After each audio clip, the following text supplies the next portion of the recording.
Perlu diketahui bahwa logo farmasi adalah gelas dan ular, yang artinya obat bisa menyembuhkan tapi bisa juga menjadi racun. Saya akan bahas 6 jenis obat yang terbukti merusak ginjal. Simak sampai akhir.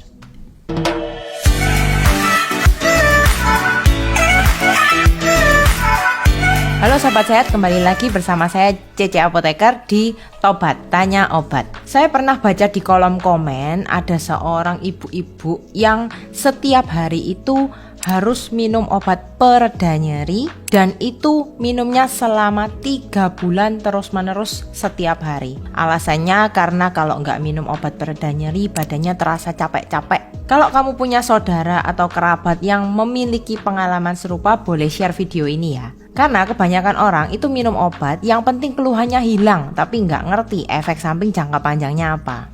Oke, kali ini Cece Apoteker mau bahas ya 6 jenis obat yang terbukti untuk merusak ginjal. Yang pertama ada obat pereda nyeri. Siapa di sini yang nggak pernah minum obat pereda nyeri? Semuanya pasti pernah minum ya.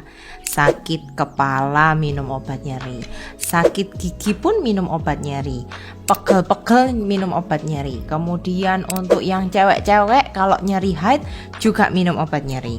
Nah, sayangnya lagi obat pereda nyeri ini dijualnya bebas. Jadi kita itu bisa beli dimanapun, bisa di minimarket, bisa di swalayan, bisa di apotek. Nggak perlu resep dokter, banyak juga yang tidak memerlukan resep dokter. Nah, obat pereda nyeri sendiri ini memiliki fungsi analgesik. Ya, fungsi analgesik sendiri ini maksudnya adalah untuk mengurangi rasa nyeri. Nah, hanya saja sifat dari obat pereda nyeri ini yang paling jelek adalah dose dependent. Jadi artinya dose dependent ini apabila seseorang mengkonsumsi terus-terusan, maka tambah lama dosisnya tambah naik. Jadi misalnya seseorang mengkonsumsi asam mefenamat awalnya 500 mg, ngefek, mempan, pusingnya hilang. Lama-kelamaan kok dia merasa kurang mempan, ditambah lagi dosisnya, minum 2 tablet, lama-lama nggak mempan, akhirnya lama-kelamaan dosisnya itu semakin naik. Nah, sebenarnya obat pereda nyeri ini hanya boleh digunakan untuk 3-10 hari saja. Jadi memang kalau memang mau kiranya pusing, sakit gigi, badan nyeri-nyeri, bolehlah beli obat bebas di apotek, beli obat pereda nyeri, tapi jangka waktunya hanya 3-10 hari saja. Nah, yang mengerikan adalah contohnya seperti yang tadi saya bilang di awal. Jadi ada seorang ibu-ibu itu minum obat pereda nyeri sampai 3 bulan. Dia merasa kalau nggak minum badannya capek-capek. Nah, itu ada efeknya. Efeknya apa? Bisa merusak ginjal. Kenapa bisa merusak ginjal? Jadi, pada saat kita meminum obat pereda nyeri, maka jaringan pembuluh darah kecil yang menuju ke ginjal itu akan rusak perlahan-lahan. Selanjutnya, suplai darah yang ke ginjal itu terganggu. Kalau suplai darah yang ke ginjal terganggu, otomatis ginjal ini akan bekerja lebih berat, sehingga kita perlu cairan yang lebih banyak. Jadi kalau misalkan minum obat pereda nyeri, disarankan untuk wajib minum banyak cairan. Nah, kalau misalnya minum obat nyerinya ini sudah setiap hari, kemudian minum airnya juga jarang-jarang, nah hati-hati ya. Kemudian yang kedua yaitu antibiotik. Nah, lagi-lagi antibiotik ini kalau dikonsumsi sesuai resep dokter, sesuai indikasi, harusnya aman. Nah, cuman saat ini tuh masih banyak ya yang beli antibiotik tuh sendiri tanpa resep dokter, dan apoteknya ngelayani. Ya, jadi ada memang beberapa apotek yang masih ngelayani antibiotik ini dengan bebas. Apalagi kalau misalkan orang yang sudah tua-tua ya, sakit tenggorokan dikit antibiotik, gatal dikit antibiotik. Nah, penggunaan antibiotik yang terlalu sering dan tidak sesuai indikasi, dalam arti tidak dengan pengawasan dokter ya. Jadi beli-beli sendiri. Kalau dengan pengawasan dokter saya tidak aware, tapi kalau yang tanpa pengawasan dokter maka akan saya beritahu bahwa akan meningkatkan resiko kerusakan ginjal. Kenapa bisa begitu? Karena beberapa golongan antibiotik itu metabolismenya di ginjal dan dikeluarkan lewat urin. Nah, pernah nggak mengamati kalau misalkan kalian itu minum antibiotik, kemudian saat pipis atau kencing itu pipisnya bau obat. Nah, itu tandanya ginjal lagi bekerja untuk mengeluarkan zat-zat obat di dalam tubuh. Seperti itu. Kemudian yang ketiga adalah obat pencahar. Ya, obat pencahar ini adalah obat yang memaksa kita untuk mengeluarkan cairan tubuh. Jadi biasanya kalau pencahar ini kebanyakan digunakan untuk orang yang sembelit.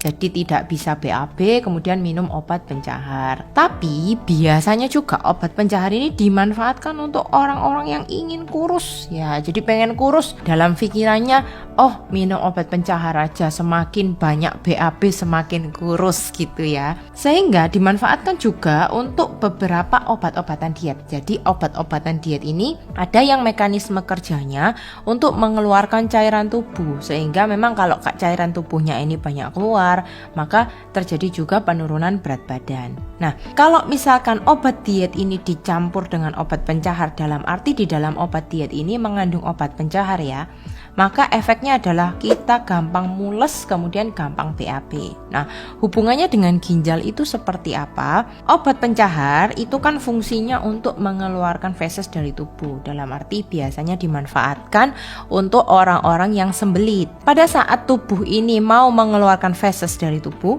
maka tubuh akan membutuhkan cairan yang berlebih untuk melunakkan tinja tadi. Karena sembelit itu biasanya kan kita kekurangan cairan ya. Maka kalau misalkan kita minum obat pencahar, kita akan mengalami BAB tapi yang lebih cair. Nah, untuk menjadi BAB yang cair ini, tubuh itu akan membutuhkan cairan yang lebih dari ginjal. Nah, ginjal itu gunanya adalah mengatur keseimbangan cairan tubuh. Apabila kita mengkonsumsi obat pencahar, maka memaksa ginjal untuk mentransfer cairan ke saluran pencernaan, sehingga ginjal ini akan bekerja lebih keras untuk menyeimbangkan cairan tubuh. Dan lagi kalau misalkan kita mencret-mencret ya, itu maka keseimbangan elektrolit kita juga akan berubah. Jadi ada perubahan elektrolit seperti natrium, kemudian kalium dan juga zinc. Dan itu menyebabkan ginjal kita bekerja lebih berat karena dia butuh untuk menyeimbangkan elektrolit di dalam tubuh. Kemudian yang keempat ada pewarna kontras. Pewarna kontras ini memang jarang ya orang memakai karena pewarna kontras ini memang digunakan hanya untuk tes diagnosis saja. Seperti CT scan, kemudian MRI. Tujuannya untuk apa? Jadi pada saat kita mau tes CT scan atau MRI, maka pewarna kontras ini akan disuntikkan ke aliran darah atau ke saluran pencernaan. Jadi supaya organ-organ kita ini terlihat lebih jelas. Jadi dibutuhkan pewarna kontras. Nah, untuk diagnosis MRI dan CT scan ini hanya dibatasi 3 bulan sekali saja. Karena untuk mengamankan fungsi ginjal. Jadi kalau misalkan seseorang yang sudah CT scan dengan pewarna kontras, nggak boleh 1 bulan kemudian CT scan lagi dengan pewarna kontras. Takutnya ginjalnya tidak aman. Kemudian yang kelima yaitu obat penekan asam lambung. Siapa sih yang nggak pernah tahu obat penekan asam lambung? Bahkan di rumah aja kita pasti nyetok ya obat mah ya, seperti Milanta, kemudian Lansoprazol, seperti itu kita pasti stok di rumah ya. Kalau misalkan sesuai petunjuk dokter, dalam arti jangka waktunya itu 2-4 minggu untuk penggunaan, itu masih aman. Jadi lagi-lagi kalau misalkan dalam jangka waktu tertentu itu masih aman. Tapi beberapa orang lagi-lagi ada yang merasa sudah mengkonsumsi setiap hari, kemudian lambungnya terasa nyaman, akhirnya diminum setiap hari, merasa kalau gak minum obat lambung ini nanti mahku kumat lagi, kayak gitu. Apabila pemakaian lebih dari 1 bulan, itu meningkatkan resiko munculnya batu ginjal serta memperberat fungsi dari ginjal. Kenapa bisa begitu? Karena beberapa obat mah itu memiliki efek samping peradangan jaringan ginjal dan juga menurunkan kadar magnesium. Padahal ginjal itu butuh magnesium untuk bisa berfungsi dengan baik. Jadi kalau misalkan minum obat penurun asam lambung ini secara terus-menerus, akhirnya kadar magnesium kita berkurang kan?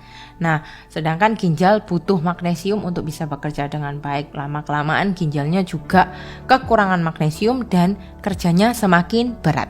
Yang keenam yaitu obat tradisional. Nah, biasanya orang tua-tua atau orang yang lansia itu lebih senang pakai obat tradisional aja karena dianggapnya lebih aman. Memangnya benar lebih aman? Nah, sampai sekarang itu belum ada penelitian secara pasti berapa lama obat tradisional ini dikonsumsi secara aman. Jadi belum dipastikan kalau aman itu konsumsinya berapa lama. Itu belum ada penelitiannya karena obat tradisional.